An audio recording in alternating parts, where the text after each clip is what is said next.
Hello everyone, welcome back. I hope you had fun round on our quiz.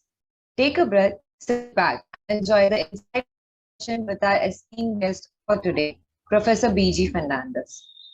He has completed his B.Tech from National Institute of Technology, Karnataka. He has the experience of designing components of very complicated nuclear power plants very early in his career. From there, he went to IIT Kharagpur to finish his M.Tech. He thereafter went to Indian Institute of Technology, Bombay, the best technical institute in India to pursue PhD. He started his career as assistant professor at IIT Kharagpur before moving back to his alma mater, IIT Bombay, rising up the academic ladder to reach the chairperson of the Department of Electrical Engineering. Professor Fernandes has innumerable patents, referred journals, and conference publication to his name. Many of his students have gone to become brilliant engineers, researchers, and academicians in their own way. His work revolves around power electronics, specifically power electronic interfaces for non-conventional energy sources, and to our Gen Z interests, switch reluctant machines for electric vehicle applications. Sir has humbly agreed to our request to join the discussion on sustainable mobility with special emphasis on electric vehicles. Without further ado, let me open the floor to Professor B.G. Fernandes. Over to you, sir.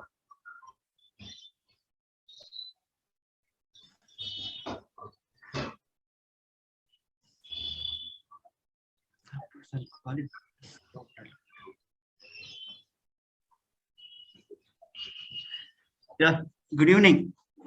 Am I audible? Yes. Yeah, thank you so much for the introduction. Yeah, before that, let me tell you one thing. Yes, she has told you all about my academic qualification, but she didn't tell that I'm from a small village near Bangalore. Okay, and I did my schooling in that village, and finally I landed in IIT Bombay. Okay. And when I was when I was doing schooling in that village, I used to hear about St. Xavier's College. Okay, so when I came to Bombay, I did come to VTSO to see St. Xavier's College.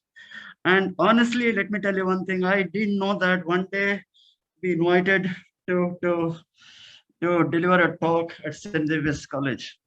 Thank you so much.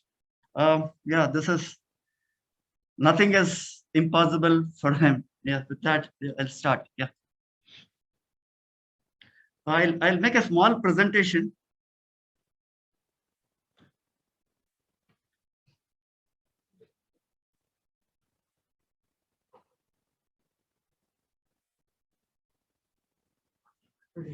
Yeah, my screen visible? Yes, sir. Yeah. Okay. Given the different titles, electric machines and power electronics for electric vehicle. Basically, these two are the very important components of electric vehicle. Electric motor is a heart, and this power electronics drive that is required to operate this motor. Okay. Before that, I'll tell you a little bit of IIT Bombay. Okay. Just gives a glimpse of various state-of-the-art labs that we have at IIT Bombay. Okay. And these are some of the prototypes that our students have made, whose the TRL level could be as high as maybe 6 to 7. Okay. At IIT Bombay, as rightly said, is a top institute. Is electrical engineering department is ranked #1 in the country. Okay, we have around 70 faculty members in the department and maybe around 1,300 students, out of which 400 students also are just doing B.Tech, rest are graduate students doing M.Tech and PhD. The PhD number of students who are registered for PhD is more than 400 or so. And there are, in the entire department, there are 6 specializations. One is communication and signal processing, control and computing, power electronics and power systems. And I belong to this power electronics and power system specialization, solid state devices, okay, integrated circuits and systems, and last one is the electronic system. So 70 faculty members are working and around 400 odd research scholars are working in these areas. we have some of the centers of excellence at IIT Bombay. One of them is National Center for Photovoltaic Research and Education. Okay, this was established by the federal government in 2010. Okay, and within a short span, in the sense within a year, 3 years, this center became one of the leading centers in the world. I'll repeat again, it has become one of the leading centers in the world which carries out research in the area of photovoltaic research and education. Prior to 2010, there was no much activity. What I'm trying to convey is the team effort. Today, there are maybe around more than 28 faculty members and more than 60 faculty members are 60 research staff is working in this center. Okay, so these are the solar cells that were developed, fabricated, designed, and developed, and fabricated in this center. Okay, these are various labs. Vadwani Electronic Center. Okay, sorry. Yeah. And these are some of the products that you have developed which are used in electric vehicle. Okay, this is this converter.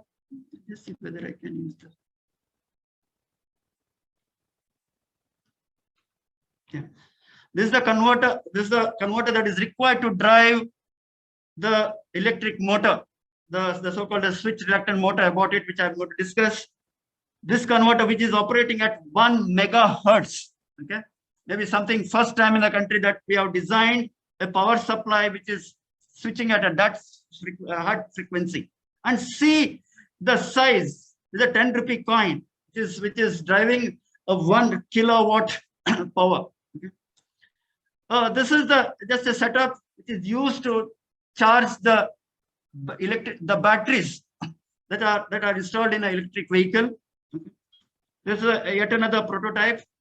Here is the inverter that is used to feed the power from the solar cells to the grid, to the 50 hertz. So basically, this is an inverter converts direct current to a alternating current. Okay, there are various centers of excellence in the institute. The 3 main centers are National Center for Photovoltaic Research and Education, NCPRE. In the last 10 years, the federal government might have spent around 110 crores or so. Okay, and National Center for Excellence in Technology and Internal Security, okay, NCS, started in 2015 with a funding of 85 crores. And Indo-UK Center for Education and Research and Clean Energy, okay, again, it was established in 2018 by the DSC, Department of Science and Technology, with the funding of maybe around 40 crores or so. So these are the 3 major projects that are going on in the Department of Electrical Engineering. Okay. Now coming to the National Center for Photovoltaic Research and Education, prior to 2010, there was not much activity. I told you, in such a short span, it has become a leading center. And these are the areas: silicon solar cells. Okay, the efficiency of the solar cell that are made here in the center are inching towards 20% or so. For the last 2 years, because of COVID, there isn't much activity there. There are new materials and devices. Basically, perovskite solar cells are being research in this area being carried out in this new materials and devices. Okay, storage. We have state-of-the-art center which works in lithium-ion battery. Okay, of course, lithium-ion battery isn't new, something new. But then, what I was told that if you cannot slice a charged lithium-ion battery, because if you slice that, it may catch fire. But the battery that is the research and made here, you can slice a charged battery and it will not catch fire. That's what I was told. Okay. Power electronics. These are the various areas. Microgrid, grid connected. Microgrid in the sense, gone are the days power was generated in the remote areas and it was transmitted to the cities, because urban areas, the major power centers were, the load centers were in the urban cities. Power is generated in villages, in a rural area. Now what is being done is you generate the power and consume there itself, what is known as through microgrids. Okay, especially this is true. This is very useful for electrifying the remote areas, because utilities are not in a position to lay the distribution network to the remote parts of the country. So what is being done is you generate electricity in that part, in the small village, and try to distribute there itself. Okay. Solar water pumps, brushless DC motor. This is the motor that is being used in electric vehicles, state-of-the-art electric vehicles. I'll tell you something about it, more about it sometime later. Okay. Reliability and performance. See, country like India requires multiple technologies. Okay, if you see any developed country, there may not be much difference between the quality of life in a rural developed country and the urban center. Whereas places like India, there is a significant difference between the quality of life in a village and say in urban center. So the technology that is appropriate for urban centers may not be or is not suitable for rural areas. The technology for urban centers should be sophisticated. Yeah, it has to be efficient, and it need not be cost effective. Whereas technology for rural areas, it should work. Okay, it need not be highly efficient or sophisticated, and it has to be very cheap, because every penny in that village counts, which is it isn't a big issue in places like Mumbai or in a center. Okay, so these are the studies that are being performed in that center. In addition, policy and certification. Okay, now coming to the electric vehicles. So these are the three major areas. One is the choice of electric motor. There are various types of motors. Okay, okay. What should be the philosophy? Yeah, hello. Is there any? Now you can feel free. If there are any questions, you can ask. You can interrupt me, and I will try to answer if I know. Feel free. Choice of electric motor. Second was the type of energy storage. What sort of a batteries to use? Okay, and charging infrastructure. These are the three major issues as an electrical engineer faces today. Charging infrastructure, I mean, say if I want to fill gasoline, I can just drive to a nearby petrol pump, stand in any queue. And when my turn comes, no, they fill the gasoline and I'm out. I pay and get out. Whereas this is not the case in an electric vehicle. Two-wheeler, the battery voltage and the power rating is different than in a four-wheeler or a high-end car or a truck or a bus. That the voltage as well as power rating is entirely different. So you can't stand in a queue that is meant for a two-wheeler or a three-wheeler with your car. So it becomes difficult. Okay. In addition, of course, the battery has to be charged through. Power has to be drawn from the utility. Okay, and we have different types of vehicles, and the utilities have their own standard, their own constraints. As an electrical engineer, you need to satisfy them. Okay, it's a major challenge. Okay, am I speaking fast? Should I continue in the same phase or no, sir. The pace is all right. Yeah. Yeah, coming to electric motors for traction application. So these are the requirements. Okay, you should have at low speeds. You need to have a very high torque. Okay, and when you're going driving in a in an express highway or highway, the speed could be around 100 kilometers per hour. At that time, you don't require that much of torque. You require a very low torque at that time. Okay. But then you require constant power. Okay, so you need to have high torque density and high power density. You should have a very wide speed range, covering low speed creeping as well as high speed descent. Okay, high efficiency. Okay, over the entire operating area region. High intermittent overload capacity while overtaking or while climbing a gradient. Okay, you need to have overload capacity. Okay. Reliability, it should work and robust. for a vehicular environment. You know the type of road sometimes, you know. Let's speak of it. Yeah. Low acoustic noise. All this at a reasonable cost. Okay. See the different types of models that are available today. Tata Nexon, Kia, the type of motors. PM stands for permanent magnet machine. Okay. So the basic principle of operation of any motor is current carrying conductor placed in a magnetic field experiencer force. So this is the principle that we have studied in the 11th or 12th. I repeat, current carrying conductor placed in a magnetic field experiencer force. So there has to be a field. That field I can provide using a permanent magnet or current carrying coil. Okay. If I try to establish the field using the current carrying coil has its own resistance, and therefore there's going to be I square R losses, and these losses are dissipated as heat. So your efficiency comes down. In addition, heat is generated. Okay. So definitely these are not highly efficient motors.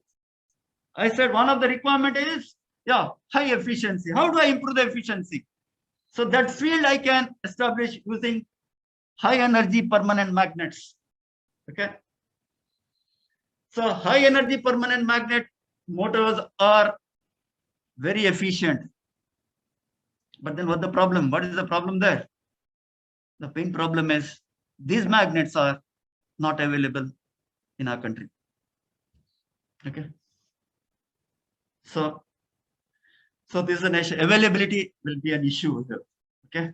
So whatever you do in life, you have to pay a price. If I go for a highly efficient motor, the material may not be available. Yeah. IM stands for induction machine, induction motor. Okay.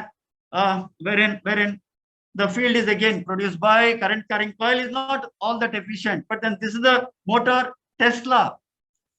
In their first vehicle, they use the induction machine. Okay.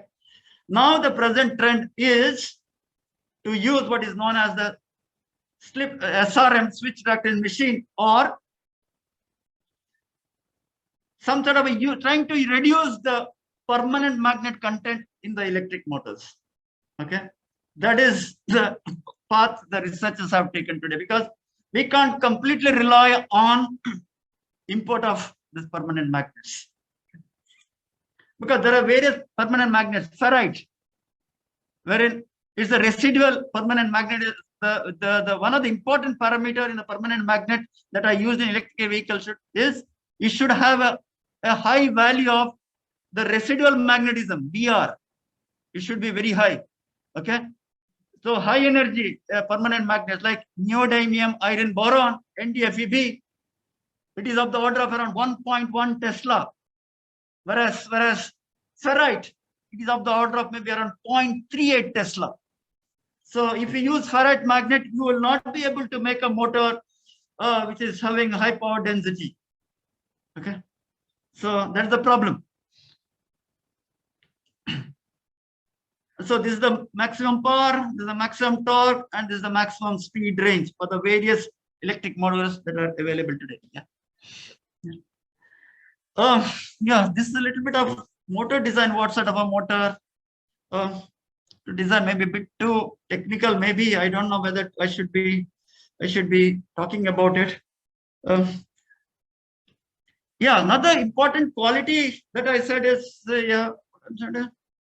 it should be highly efficient, and today the unique selling point for two-wheeler is the range. But then when it comes to battery, it will be kilometer per charge. Okay. How do I improve it? Okay. So definitely when you are driving it, definitely the stored energy in the battery is converted to mechanical energy by the motor. Now we want to apply brakes. You have a choice to do. Either you apply brakes and dissipate the energy in the brakes, or try to recover the energy is stored in the inertia and try to charge the battery. That is what is known as regenerative braking. Regenerative braking. Okay. This is one of the features one has to incorporate while designing your drive. But when I say drive, I mean the power electronics part. So these are the important features that this drive you have to incorporate them. Now coming to switch reluctance motor, why it is getting popular? By the way, it isn't new. Okay, we at IIT Bombay started working it maybe more than 15 years or so. Okay, we also designed a motor that we can directly fit into the wheel. Okay, what is known as the hub motor. Okay, what is the speciality of this motor? The unique feature is, I told you that current carrying conductor plays the magnetic field experience of force. Okay, but then if you see this machine, the rotating member does neither has conductor nor it has permanent magnet. Okay, so this is not the principle that is used here. Here the principle is the both stator and rotor have projected parts. Okay, it isn't smooth. Majority of the motors, stator bore as well as rotor outer surface is circular and smooth. Okay, it is completely, it is cylindrical. Whereas switch reluctance motor has projected, these are known as poles of projected parts. And the number of projection in the stator, they are not the same as number of projections in the rotor. If they are same, of course, it cannot move. So what happens is, of course, I said AA means phase, BB is second phase, and CC is another phase, three phase. Okay, so here, so this is the coil, AA. Okay, when the current flows, it establishes the field. Okay, BB, so this is the coil, and CC corresponds to this. So these are the switches. Okay, when you turn them on, yes, current starts flowing through a coil. Okay, the current starts flowing. Coil has its own inductance. So the property of the inductance is current cannot change instantaneously. It has to rise slowly. Okay, so and this current is being fed from a DC supply. So current in this coil will increase linearly. Okay, so at that time, when I excite the phase A, you see rotor and stator are aligned. Rotor and stator are aligned. But then at that time, if you see B phase or C phase, it isn't aligned with the rotor. Okay. So this is how the variation of the so-called the inductance of the coil. When it is non-aligned or when it is unaligned, here inductance is very low. And when it is aligned, it has a very high inductance. Okay. And in the process of while aligning, inductance varies linearly. Okay. And when the inductance is varying linearly, if you maintain a constant current, motor will develop a constant torque. Okay. So you need to, your controller should ensure that in the rising edge of the inductance profile, current remains constant. Okay. Then you can have a constant torque. Why am I saying constant torque? You should have constant torque.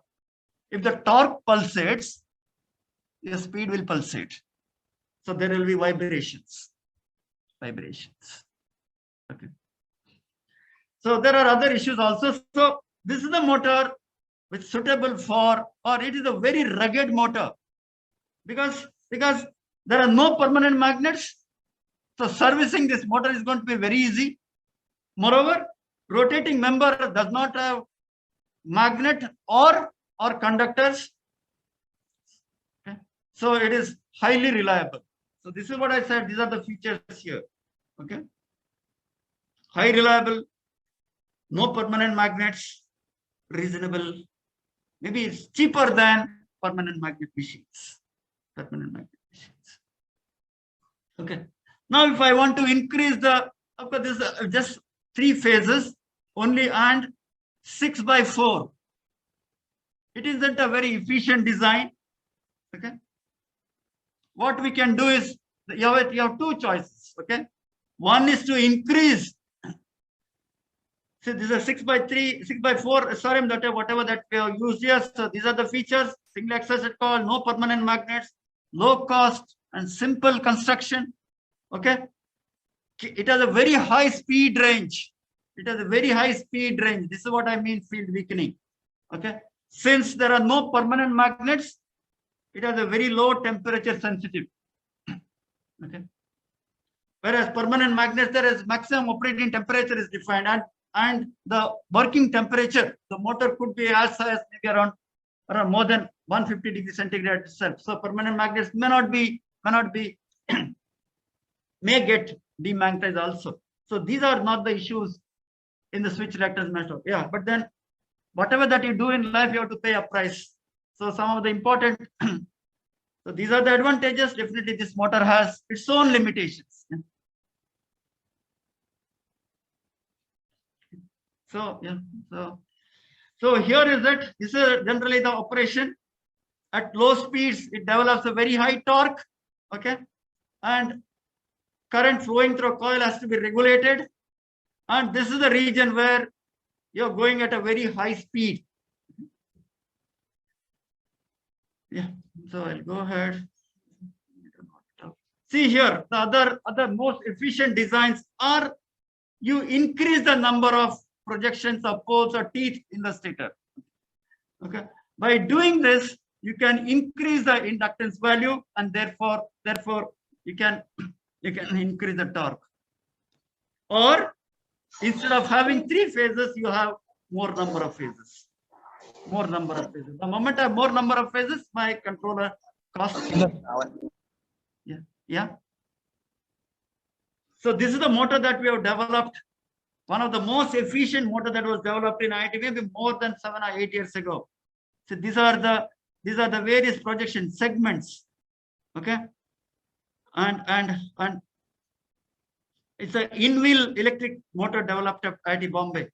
And these are the conductors, the stator, the coil, and these are the various, this is the stator winding, and these are the rotor coils. And these are the various parameters. Stack length is torque per weight, yeah, active. This is another motor, slightly efficient version of the motor. Okay. It has multiple stators. Sorry, multiple rotor, 2 rotor and 1 stator. Yeah. So these are the various motors. This is the first SRM that was developed by us maybe more than 12-13 years ago for a 2-wheeler. Yeah, this is the here I said we increase the number of phases, number of 4 motors, so that the polyphase. Yeah, that's about it. This is some of the activities that we have developed. Yeah, this hub motor. This is a motor, high efficient permanent magnet motor that you have developed for a electric cycle bicycle. Here is the motor, here is the battery. Of course, just a proof of concept, and it was not done today. We have done it maybe 7 or 8 years ago for a bicycle. Okay. We have to re-engineering it, and definitely it is not our cup of tea. At the academic institute, we can prove the proof of concept. We developed a motor which is highly efficient, cost effective, and other. So these are the now. Another important thing for electric vehicle is motor requires high energy or during starting, and when you apply brakes, as a regenerate energy, it has to be fed back. Okay. Generally, we use batteries to do this, but batteries that do not have the transient capability. Yeah, there is a hand raised. Please go ahead, Joshua. Sir, can you repeat about the high energy motors? I just missed out. My network is bad. Which high energy motor? Oh, you just mentioned it. Yeah, this is a permanent magnet. This is a permanent magnet motor. It's a low HP motor that we have developed. Oh, okay, sir. See here, with the planetary gear efficiency could be of the You, order you of, said about the requirements about pardon something me? like you Pardon me? said about the requirements and all. No, I didn't get you, Joshua. You said about something about the requirements and all. Which requirements? I don't know. Maybe I missed your part. My mental was bad. Yeah, maybe you can send me a question through my email. Your organizers, they have my email address. I will try to reply. So okay. Thank you. Yeah. So these are the onboard charges the inverter. Okay. What is being done is, along with the battery, you need to have a supercapacitor. The supercapacitor will try to supply energy to the motor during transient condition, during starting or during applying the regenerative braking. Okay. So battery cannot absorb this energy during the transient condition. So you need to have a supercapacitor. The moment you have a supercapacitor, you need to charge it and discharge it. So you require a very high power or highly efficient power conversion. Okay. The GaN stands for gallium nitride devices. Okay. These are the new generation devices. Okay. Ultra fast. So the moment they are ultra fast, the efficiency improves. So that's the reason using this we operated at 1 megahertz. Sorry, go back, I'll show you. So this is the converter that we used, 1 megahertz GaN based, gallium nitride based converter for electric vehicle to charge the battery as well as to charge and discharge the supercapacitor.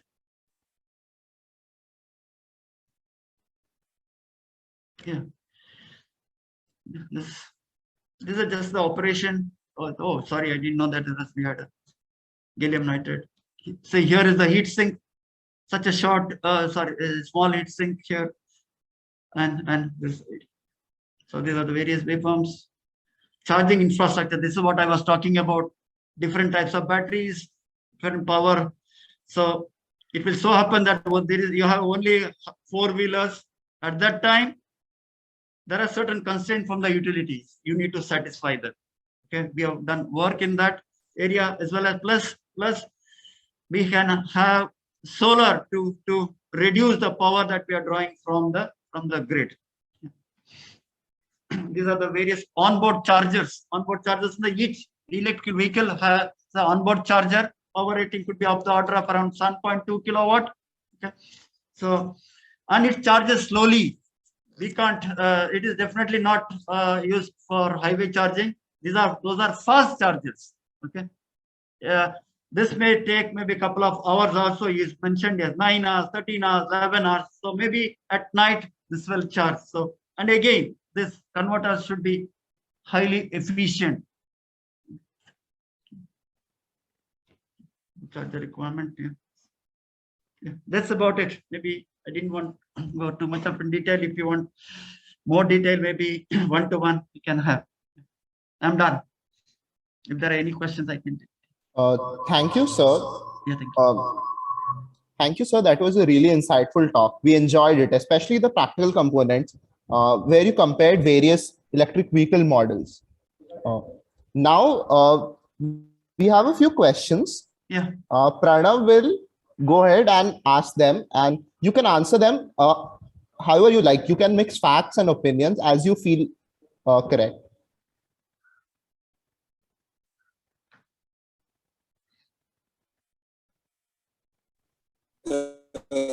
Hello, very good evening, sir. Yeah, So I just had a few questions. Yeah. As you know that electric locomotives like electric trains and everything have been for a very long time. But personal electric vehicles like cars and especially trucks, like if you know the Tesla truck, which was launched sometime back in the United States, has faced a lot of backlash. So could you highlight a few points or tell us or probably indicate a few pointers where you think that it failed to bring the electrical component into the commoditized market section? There is one is the range, kilometers. Today, suppose if I want to go from Mumbai to Bangalore, I'll just take my car and I'll just drive it. I'll find so many petrol pumps. I can fill the gasoline and I can go. That's it. Today, what is the maximum range the fully charged battery can give? It isn't much. Of course, recent research is showing different type of batteries, and that is increasing. The main problem is the range, and that's what I said. See, if a complete discharge battery will take around 9 hours. 10 hours. You have to charge it in, say, if I'm stopping at Lonavala, the battery should charge within, say, 15 or 20 minutes. When I'm having chai, I should charge the batteries. So these are the fast charging and the infrastructure. So these are the reasons. Of course, you have to develop. Maybe time will tell whether they'll become popular. And of course, government, if there is a government push, I'm hoping that they'll become popular. Yeah. Today, all the activity, if you see, for that matter, solar. Only when 2010, our Honorable Prime Minister Manmohan Singh declared the solar mission, we woke up. Solar energy was there at the beginning, and people used to convert, and everyone used to say it's expensive, expensive, expensive. And today, the cost per unit is much less than that we are getting power that was generated using thermal or the.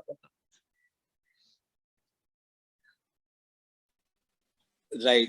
So, apart from that, can this also be attributed to the less amount of probably the power recharge stations that are there as compared to the petrol pumps? And also, could you say something about like the maintenance cost? Like, for example, when someone buys a refrigerator, we know that, you know, this refrigerator will approximately work for 10 to 15 years. And when we buy some clothes, we know, okay, they will last at least 1 year or something like that. So like a life, do you think that the subjectivity on that topic also brings confusion, and hence is one of the setbacks of this industry at present? No, gentlemen, any technology, listen, in the initial period, there is a lot of resistance, right? Take anything. Today, everyone is going for solar. It wasn't true then. Right. So, and you tell me, if the technology today, electric traction, if it can run on Rajdhani, it was running from maybe some years, it can run on Indian roads. Why not? Why not? Only thing is, of course, the pantograph is there. You can always, anytime, there's a continuous supply. Whereas here is yes, the range. If it is goes say 500 to 600 kilometers, and if I have fast charging, definitely it will pick up. Right. You need to find. You need to ask. Yes, today after when the technology is matured, yes, people can say for sure that okay, this will last for 10 years or 15 years. But we didn't know. Then what our ancestors did when they first purchased the refrigerator. How apprehensive they were, we don't know, right? Right.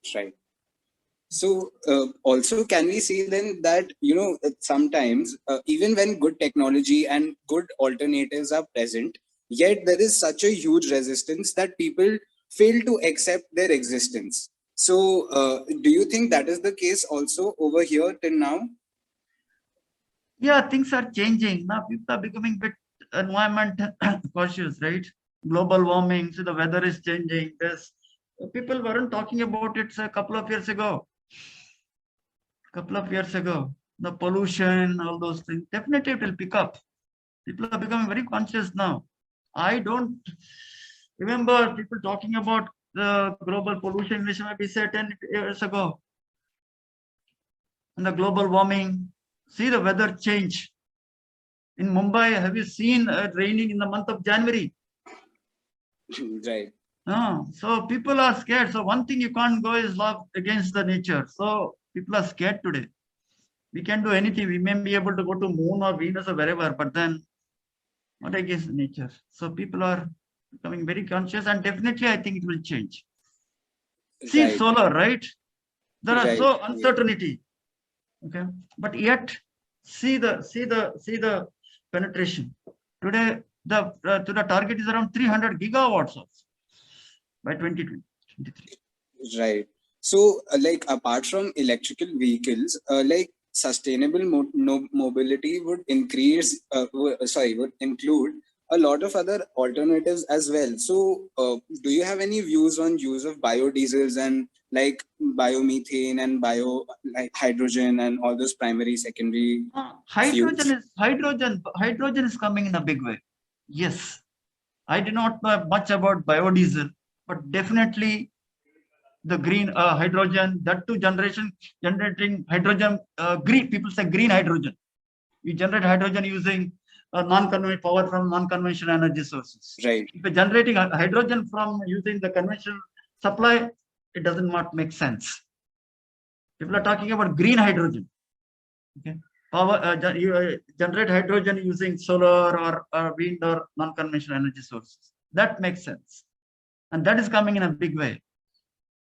But again, I think the future prospects for hydrogen would probably aim towards its storage, since obviously all of us know, right? Yes, hydrogen driven.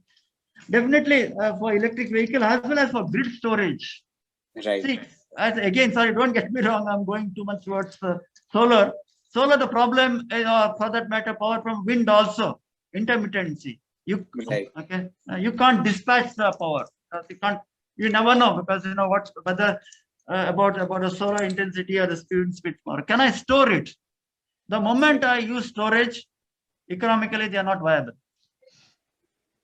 Okay, right. Because as of now, storage is very expensive. Can I use hydrogen for all these things? Yes.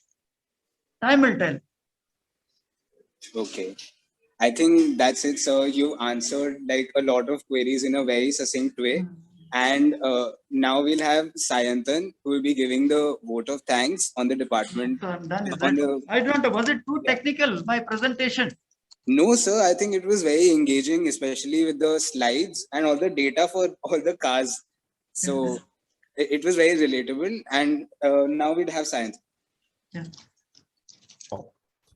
Good evening, everyone. I'm honored to deliver the vote of thanks on behalf of Xavier's Association of Chemistry. I want to thank our guest speaker, Prof B.G Fernandes, for accepting our humble invitation and enlightening our students with latest research available in the domain. I have no words to offer gratitude for your valuable presence. I'm pretty sure that insights gained from today's talk will encourage some of the audiences to delve deeper into the area. I would also like to thank our head of the department, Mr. Marzaban Kotwal, and convener of ZAC, Dr. Ashma Agarwal, for supporting us at each step. A big thanks to Team ZAC, who helped us run the event seamlessly. But most of all, thank you for our audiences for being highly cooperative, and it is because of you we keep going. I would hereby rest my speech. Thank you so much. Yeah. Thank you, sir. Thank you.